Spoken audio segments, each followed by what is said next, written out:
Bonjour et bienvenue. Aujourd'hui, on va décortiquer ensemble une compétence qui, on le sait, donne souvent du fil à retordre dans la VAE d'auxiliaire de puériculture. Je parle bien sûr de la fameuse compétence 9 du bloc 4. C'est une compétence super importante et l'objectif, c'est de voir comment la présenter de la meilleure façon possible pour convaincre le jury. Alors, c'est la question qui revient tout le temps, n'est-ce pas? Quelle situation je vais bien pouvoir choisir? Parce que, soyons honnêtes, au premier abord, on a l'impression que ça parle juste de nettoyage ou de petit bricolage. Sauf que le jury, lui, il attend quelque chose de bien plus profond. Alors, comment on fait pour trouver la situation, celle qui va vraiment marquer des points? Pour y voir plus clair, voilà notre programme. D'abord, on décrypte la compétence. Ensuite, on cherche la situation idéale. Après, on se glisse dans la peau du jury pour piger ce qu'il veut. On regardera aussi les erreurs à ne surtout pas faire. Et pour finir, on verra comment transformer une petite action de tous les jours en une vraie preuve de votre professionnalisme. Allez, on y va?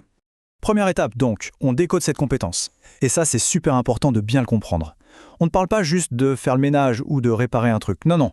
Ce qu'on évalue ici, c'est vraiment votre regard de pro, votre capacité à analyser et à réagir quand quelque chose ne va pas.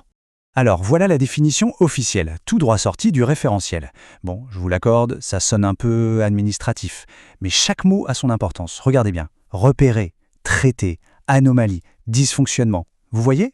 Ce n'est pas juste une action, c'est tout un processus, une suite logique d'actions bien pensées. Ok, mais en vrai, dans le quotidien, ça donne quoi? Eh bien, c'est très simple. Imaginez, vous remarquez un truc qui cloche.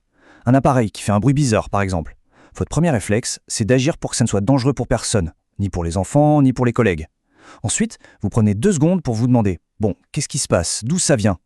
Et pour finir, évidemment, vous passez l'info en kit droit pour que le problème soit réglé pour de bon. C'est ça, la compétence en action. Bon, maintenant, on rentre dans le vif du sujet, la partie qui vous intéresse le plus, j'imagine. Comment on trouve, dans tout ce qu'on fait au quotidien, l'exemple parfait? Celui qui va non seulement cocher les cases de la compétence, mais qui va vraiment montrer à quel point vous êtes un ou une pro. Et la bonne nouvelle, c'est que des exemples, vous en avez plein. Il suffit juste d'ouvrir l'œil. Pensez au matériel, le fameux chauffe-biberon qui fait des siennes, la chaise haute dont la sangle fatigue, le petit jouet avec une pièce qui menace de se détacher. Pensez aussi aux locaux, le sol qui glisse après l'activité peinture ou l'issue de secours qui est encombrée. Ça peut même être lié à un protocole, une rupture de la chaîne du froid, ou même une activité qui part un peu en vrille et qui devient risquée. En fait, cherchez ce moment où vous vous êtes dit « Oula, attention, là il faut que j'intervienne ». Et quelle que soit la situation que vous choisirez, le jury va chercher à retrouver ce schéma. C'est un peu comme une recette en 4 étapes. 1.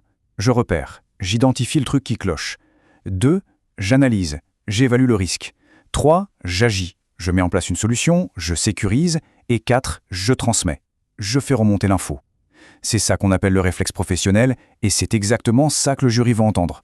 Maintenant, petit changement de décor. On va faire quelque chose d'essentiel. On va se mettre dans la tête du jury.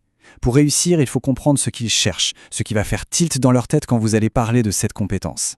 Et voilà, on y est, c'est le point le plus important de tous. Le jury, il ne s'intéresse pas tant à ce que vous avez fait, mais pourquoi vous l'avez fait. Il veut comprendre votre cheminement de pensée, pourquoi cette solution et pas une autre, qu'est-ce qui vous a guidé. C'est vraiment cette capacité à argumenter, à justifier vos choix qui fait toute la différence entre « je raconte une histoire » et « je démontre une compétence ».